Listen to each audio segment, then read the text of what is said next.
வலியை கண்டு அஞ்சக்கூடாது. ஏன் தெரியுமா? அந்த வலிக்கு பிறகு நமக்கு கிடைக்கக்கூடிய ஆனந்தம் இருக்குல்ல, அதை நாம் அனுபவித்த வழியை விட ரொம்ப சுகமானது.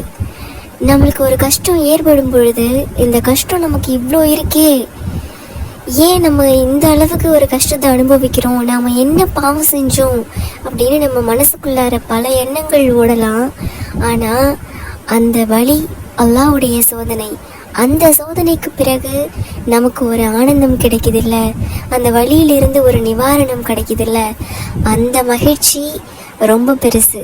அந்த சோதனை அல்லாஹ் நமக்கு ஏற்படுத்தி கொடுத்த அந்த சோதனை அதுக்கான மிகப்பெரிய சந்தோஷமான வரப்பிரசாதம். அதனால் சோதனைகள் வலிகள் அப்படிங்கிறது நம்ம வாழ்க்கையில் வர்றது சகஜம்தான்.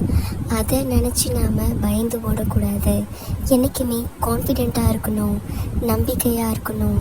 அல்லாஹ்வுடைய ரஹ்மத்தால் நம்மளுடைய வாழ்க்கையில் எல்லாமே சிறப்பாகவே நடக்கும். இன்ஷா அல்லாஹ். ஆமீன். அல்ஹம்துலில்லாஹ்.